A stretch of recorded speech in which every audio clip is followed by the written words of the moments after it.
simple, precise idea as to what is happening in India and what it is to make us much more aware about the kind of environment that we need to operate. We also require to bring about a platform where the government and industry would act in tandem on certain issues of financing, where information available to the government is shared in a non-sensitive way with the industry, such that we cannot make investments or activity that will militate against our own interests. So we have a large number of trade bodies in India, the FICCI, the CII and others, who are, I believe, seized of such issues and are likely to take it forward. Homeland security arrangements are evolving slowly but in the right direction. With the new government in power in Delhi, the signals that we get from it are that the government is seized of this issue and is putting in a number of new measures which would send out the signal that if you want to invest in India or if you want to take Indian investment elsewhere, the government of India is going to give you a helping hand. Then synergies will pass through between the state and the business houses. This is not only true of the government of India, true of the state governments. And fortunately today, the majority of the state governments have recognized this and have gotten into several arrangements where they could meet with the private sector and take things forward. We need to have centers of educational excellence. Our centers of educational excellence too need to come up to serve to the plate. The Indian Institutes of Technology, Institute of Science, the National Law Schools, which bring out some of the best minds in the country, need to sensitize them to the requirements of national security and also how the corporate world needs to address these issues by itself. And finally, we need to invest in new development strategies, at least taking the security not as a small part of our business, but also as a part where it begins to give dividends in the short and long run. I think I have tried to cover this as much as possible, trying to reach synergies where the private sector should automatically take up on itself a bigger role in national security issues. Thank you.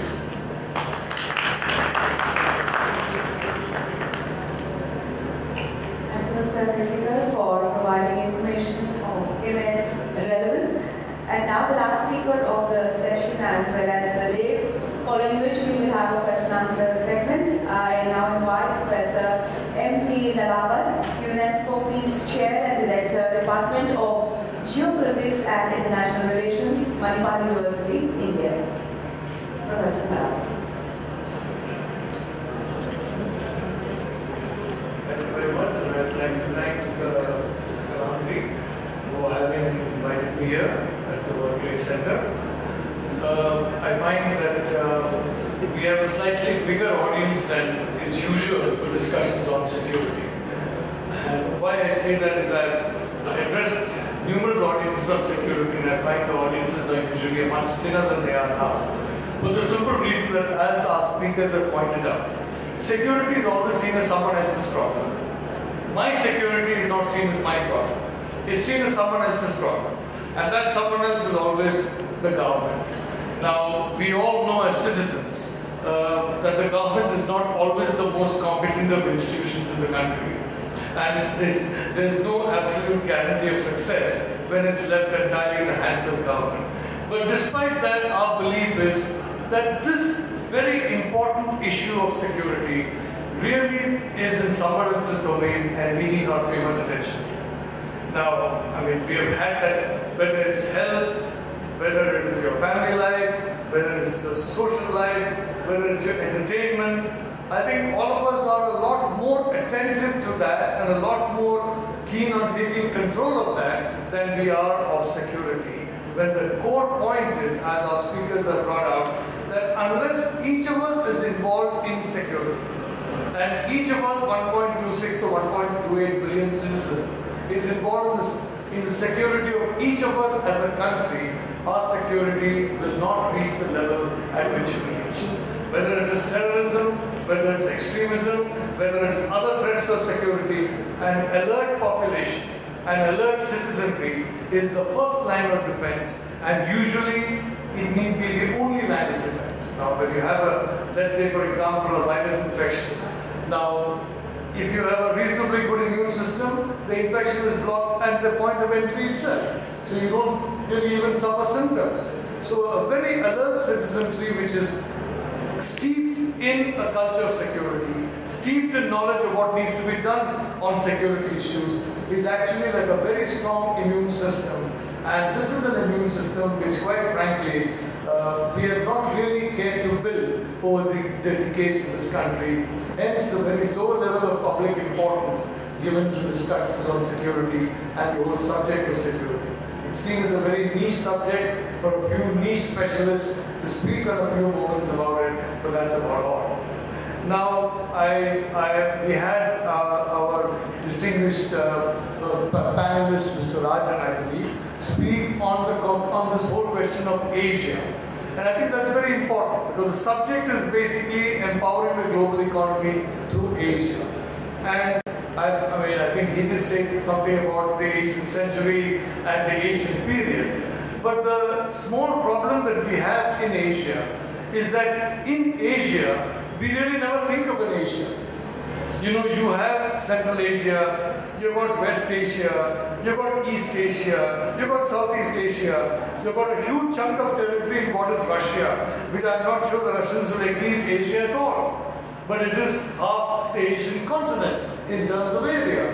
So we ourselves, as people from Asia, we lack a consciousness of a continental size. Now, if you look, for example, as East Asians, when they define Asians, they define only East Asians and maybe Southeast Asians. And Indian is not an Asian, according to this definition. And if you go to the United States or go to Canada, you go to large parts of the world, when they refer to Asians, I mean, it's getting a little better now. When they refer to Asians, they're basically referring to Southeast Asians and East Asians, and not to the rest of us. Certainly not to people from India, Pakistan, Bangladesh, or anywhere westward. So we have a situation in which we have what is called the rise of Asia. And certainly the different countries that form this continent of Asia, the world's biggest continent. Incidentally, I might point out a continent that for about 3,700 years or 5,000 years has enjoyed dominance in global affairs. The dominance of other continents, or even the importance of other continents, has been for roughly about 1,300 years, whereas the Asian century has become the Asian millennium, and in fact nearly 4 millennia of the Asian century which has been there. Now, let's take, for example, security. Let's talk about security in terms of NATO, North Atlantic Treaty Alliance. Now, what is the importance of NATO? Of course, it's being used for all kinds of purposes now, and as a result, there are some problems coming up with it. The importance of NATO was all the member countries of NATO believed that every country's security involved his or her country as well. So there was a collective sense of security, a collective feeling that all of us, every country, is responsible for each country's security. So when you have a consciousness of a collective sense of security, obviously the disputes between you become much less important, and they do not threaten peace. They do not threaten to go into conflict or to go into tension, because after all, if all of us are responsible for security, for each other's security, then clearly we should not go into conflict. So one of the core importance of NATO was not so much protection in a military sense, but creating a mindset in which people believe in the concept of security of a continent being the responsibility of every country and in fact of every citizen. We have nothing like an Asian NATO in Asia. And as a consequence, what happens is there is still concepts of people, countries as enemies, as rivals, and there is also a certain amount of rivalry. Now the number of rounds of bullets that have been fired in Asia are far lower than the bullets that have been fired in Europe, or by NATO, for example, outside Europe. The India-China border, for example, when you switch on a television screen, either India or China, you will believe that these two countries have been at each other's throats for millennia. The reality is from 1962 onwards, not one bullet has been exchanged on the India-China border. Neither a Chinese bullet has come to India, nor an Indian bullet has gone across the border to China. It's in fact a very cold border, but the perception is it's a border full of tension. It's a border which is a kind of a tinderbox of tension. And I think one of the reasons for that is that we lack as Asians a comprehensive view of Asia.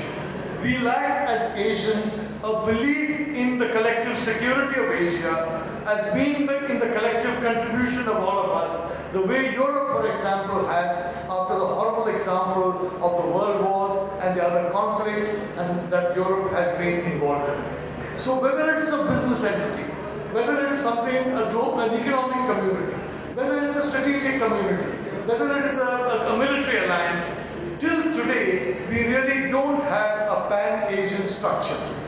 Now, the closest we have got to it is something called the Asia Cooperation Dialogue, which takes place off and on. It took place in Kuwait 2 years ago. I think it's going to take place in Tehran next year, in which countries from Turkey up to Japan have been invited. Now, this is the one platform that I have seen at least in which countries across Asia have been invited and have participated. But otherwise, there are almost no platforms in which exclusively countries from Asia are invited. You've got global platforms in which countries from different continents are invited. But this is the only platform. And in a situation where the world has got literally thousands of platforms, it's incredible that this huge continent, this continent with so many major economies, has just one platform that meets off and on, which links together countries right from Turkey up to Korea or in North Korea or South Korea. So what I want to say is that I hope the World Trade Center, I hope Mr. Kalantri will give attention to bringing together the different elements of Asia and set up a dialogue process in which every country in Asia is represented. It's not that we think only of South Asia. It's not that we think only of East Asia or Southeast Asia. East Asians do that, they think of themselves. We South Asians do that, we think of ourselves. The Central Asians think of themselves. But bringing together all these different Asian countries, because unless you have an Asian consciousness, you are not going to have an Asian security. Now, I don't want to break the rules that my friend, Pratap Hemlikar and our distinguished Deputy Chief Secretary have done of sticking to my brief. But I'd just like to say that as a professor, I normally warm up in about 40 minutes. So putting me to 15 minutes is, if I may say so, a gross infringement of my human rights. But I let that pass. I just want to go briefly to this question of security. What exactly constitutes security? Now, we have a perception that security means avoiding a bomb in a marketplace, avoiding somebody shooting at you with a bullet, avoiding some kind of physical violence done to you or to a group of people. Actually, security is much broader. I'd like to go back to this old American saying of what is to be protected by the state. What is to be protected by the state is life, liberty, and the pursuit of happiness. That is what the American state is supposed to guarantee the American citizens. Now, when you say life, it obviously means livelihood. Because without livelihood, you really can't have much of a life. I mean, you've seen people without livelihood, they don't have what we would define as a fair shot at life. Now, in this context, for example, I'd like to bring to your attention a chap called Edward Snowden. And he released a certain amount of data about snooping that was going on by the United States and some other countries. Now, some discussions took place between me and others, and I wrote a paper pointing out that one of the important elements of the snooping was actually commercial intelligence. I'm not sure how much of us are aware how easy it is to hack into a Gmail or Hotmail or Yahoo or any of these accounts. Many of the key business executives in India or in other parts of Asia, they routinely use Gmail for communications regarding business secrets. And then they get surprised that some competitor outside seems to be almost knowing about what they're doing. The fact of the matter is, ladies and gentlemen, some competitor outside almost certainly knows what you're doing, because one of the important components of this kind of snooping, it is not counter-terror, but counter-industry.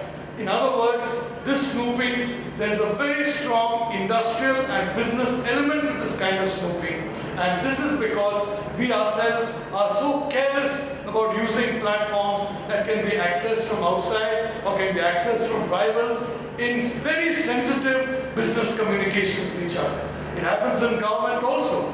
Very senior officers in government correspond with each other with Gmail, Hotmail, Yahoo. I have nothing against Gmail, Hotmail, Yahoo, Facebook, any of that. Now, as UNESCO Peace Chair, I go to other countries a lot. I go to China a lot. In China, they have their own version of Facebook. They have their own version of Twitter. They have their own version of many of these platforms, which they, in a sense, can monitor, and beyond a point, it cannot be infiltrated by outside forces. In our country, we do not. We do not have our own Indian Twitter. We don't have our own Indian Facebook. And we have very, very few email addresses with that IN or that kind of address, which means the servers are in India. So when the servers are not controlled in India, please understand that information is not secure.